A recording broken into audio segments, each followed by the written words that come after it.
The rain fell hard that night, pounding against the cracked windshield of a wrecked car, twisted metal glinting beneath the streetlight. Inside the crumpled vehicle sat a woman trembling, her breath shallow, her legs pinned beneath the dashboard. Her voice broke through the storm. "Please don't hurt me, I can't walk." A man stood outside, soaked to the bone, his flannel shirt clinging to his skin. He wasn't a thief or a criminal, just a single dad on his way home from a night shift at the factory. He had stopped when he saw the crash, his boots splashing through puddles as he ran toward the car. "Mom," he said breathlessly, pressing his hands against the bent frame. "You're going to be okay. I just need to get this door open," she whimpered, still afraid, eyes wide. "Don't hurt me, please. I'll give you anything, money, whatever you want." He froze for a second, staring at her face smeared with rain and tears, then said quietly, "I don't want your money. I want you to live." Her breath caught. She wasn't looking at a rescuer. She was seeing every headline she'd ever read, every fear she'd ever held. But the truth was simpler than that. He was just a father who couldn't drive past someone in pain. He braced himself against the side of the car, pulling with everything he had. The metal groaned, refusing to budge until with a final heave it snapped free. He leaned in, carefully sliding his arms beneath her. "Don't move too much," he murmured. "I've got you now." She gasped in pain. As he lifted her, rain pouring down like judgment, but his grip stayed strong, steady. He carried her through the storm to his truck, wrapping her in his worn jacket. Her head rested weakly against his chest, the scent of oil and smoke clinging to him. He started the engine and said softly, "Hold on, we're getting you to help." The smell of antiseptic filled the air when she opened her eyes, sunlight spilling through pale hospital curtains. Her head ached, but her legs felt worse, wrapped tightly, in casts and bandages. She blinked as memories of the crash rushed back, the twisted car, the rain, the stranger's arms carrying her through the storm. Her throat tightened, and she whispered weakly, "Where is he?" The nurse smiled gently. "He's right. Outside. Mom hasn't left since he brought you in." Her heart skipped. "He stayed." She nodded quietly. "Bring him in, please." The door opened, and there he was, still wearing the same flannel shirt, though now dry, his hands tucked awkwardly into his pockets. His posture was humble, but his eyes held a quiet strength, the kind that didn't need proving. She spoke first, her voice soft. "Thank you for saving me." He shook his head.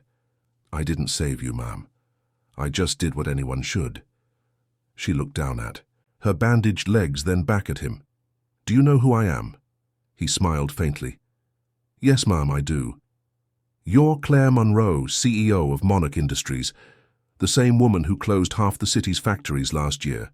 His tone wasn't cruel, just honest. She winced, remembering the protests, the faces of laid-off workers, the single parents she'd dismissed as collateral damage. "I didn't mean." He nodded slowly.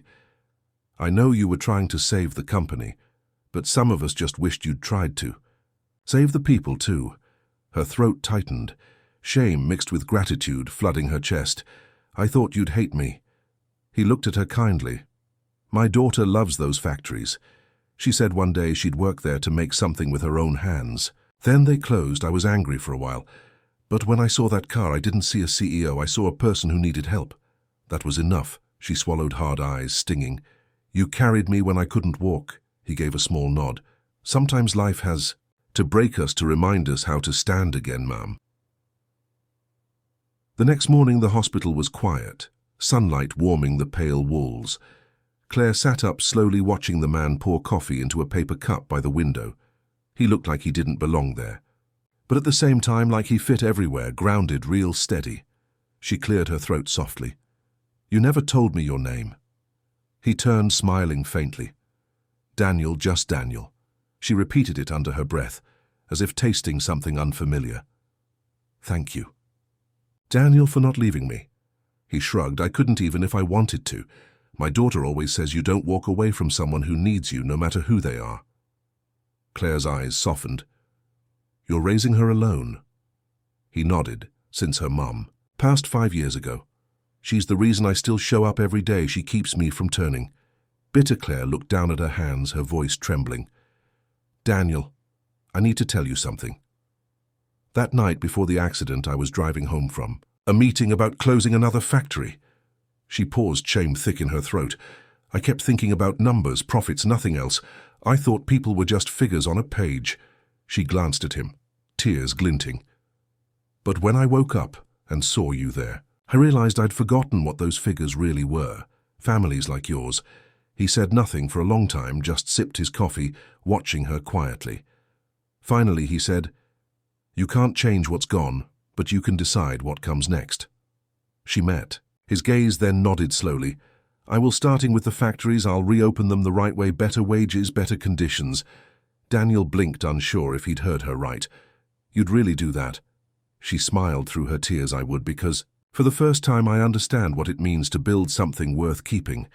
And maybe I needed someone who'd lost everything to remind me what matters." Weeks later, the news spread across the city like wildfire. The once feared CEO of Monarch Industries had reopened the factories not for profit but for people. The same workers who had once cursed her name now stood in line holding their first paychecks in years. The cameras flashed as Claire walked through the factory floor, her crutches clicking softly against the concrete. Every step hurt, but she walked anyway because this time she was walking towards something right. Daniel stood off to the side, his little daughter clutching his hand. She beamed up at him. "Daddy, that's the lady. You saved, right?" He smiled softly. "Yeah, sweetheart, but turns out she saved us too." Claire spotted them in the crowd and waved, calling them closer. When they reached her, she bent slightly, despite the pain, and handed his daughter a small box. Inside was a badge engraved with "Future Engineer of Monarch Industries." The little girl squealed, hugging her tightly. Claire laughed, her eyes shining with tears. She turned to Daniel, her voice quiet but sure. "I can never repay what you did that night, but I can make sure the world you live in is kinder because of it." Daniel smiled, the lines around his eyes softening. "You already have, ma'am. I just did what anyone should. You did what only a few ever do. You changed." Reporters shouted questions as cameras snapped, but Claire ignored them. Her focus stayed on the man who had carried her from the wreckage and the child whose hope now felt like a promise.